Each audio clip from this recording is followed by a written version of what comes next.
Senator Coons. Thank you, Mr. Chairman. Mr. Swarbrick, I read with great interest your editorial along with Father Jenkins, and just wanted to lift up your focus on college athletics as part of a route to education, to leadership, and to opportunity. Your focus on and your support for medical trust fund and graduation guarantees I thought was admirable. I want to focus in on one area, which is whether or not student athletes should be considered employees. This is currently being examined in the Third Circuit and the NLRB, and that sparked fierce opposition from your institution as well as Ms. Bodensteiner's institution, as well as the University of Delaware in my home state. Why does Notre Dame oppose classifying student athletes as employees, and what do you think the harmful impact would be on athletics across the University of Notre Dame and then across more broadly institutions of all sizes if that were to happen? What defines the unique American model of intercollegiate athletics, and to be clear, it doesn't exist anywhere else. It's a club system everywhere else in the world, is the integration into the educational institution. It is the opportunity to have all of the same rights and privileges as any other student. And if you put them in a separate category with all the consequences that have been articulated here, that goes away immediately. And we no longer have the model that we understand as intercollegiate athletics today, and fundamentally separates us from the educational value. As President Baker's association points out regularly, the vast majority of student athletes are not going on to continue their sport after they leave college. It is the education which is the primary value of their experience. We have to protect that. We have to protect their ability to be admitted under the same standards, to be educated under the same standards, and to learn under the same standards. If you take that away, you do enormous damage to those current students. Well, this is a period of huge change in college athletics, and as the chair and ranking member have said, we need to act. And Mr. Swarbrick, thank you for your testimony, and go Irish. Ms. Bodensteiner, if I might, are there some factors that are applicable across institutions of all sizes? You're athletic director at a school with a different profile than maybe a Big Ten university or even the University of Notre Dame.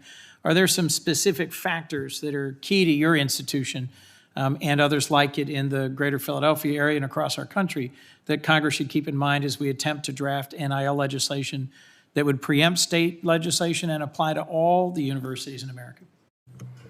I appreciate your question very much, Senator. Thank you. I tend to agree with colleagues at Power 5 and other institutions when it comes to NIL. I think our basketball coaches are as disappointed in what has happened in the market than anybody in the country. And so, on the employment front, I do think we have some unique challenges if student athletes were to be deemed employees. And really, it's the expense, whether through taxation. I mean, our human resources department is overwhelmed as we are with 2 mergers happening, and to give them 487 additional employees to process, many of whom are leaving on an annual basis. Again, the taxation issues. I mean, for an institution like us. And again, I can't stress enough that we are spending $20 million and bringing in $4 million in revenue for athletics, that this would just be an untenable situation, which again, I worry about the ability for us to continue fielding all 20 of our sports. Understood. Mr. Baker, if I might, just a closing question. Across the different legislative proposals that are in front of us and across the wide array of state laws, what do you think are the most critical provisions for us to include in legislation moving forward?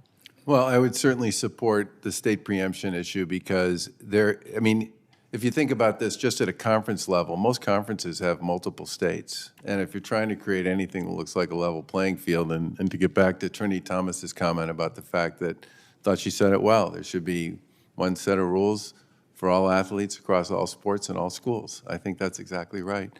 I think the employment question is obviously on everybody's mind, and I'm sure there are things schools, especially those that can do it, which would be the 5% I talked about before, who would do far more if they felt like they could do it in an environment where their student athletes were still students.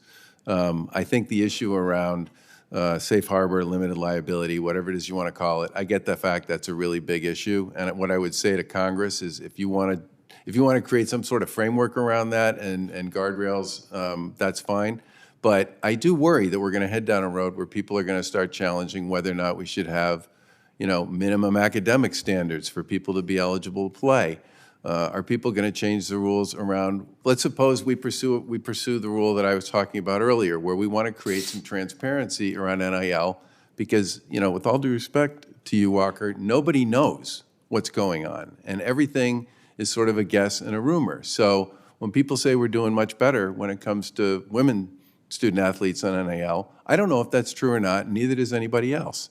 And I think we need to give the student athletes, frankly, a lot more visibility into what the price signals are so that they can make the best decision for them and their families. Under the current system, they're in a trust us game with practically everybody. And Trinity, I give you enormous credit for what you've managed to do in that kind of an environment. But there are a lot of student athletes for whom that's going to be very challenging. And I think the final one would be the whole conversation that we've already had about trying to figure out sort of the best way to deal with some of the issues around health and safety, because national standards on that I think we can all support. Thank you for that input. I do think transparency, fairness, and preserving the educational mission that is at the core of higher education are key parts as we work together to move forward. Thank you to all the witnesses. Thank you, Mr. Chairman.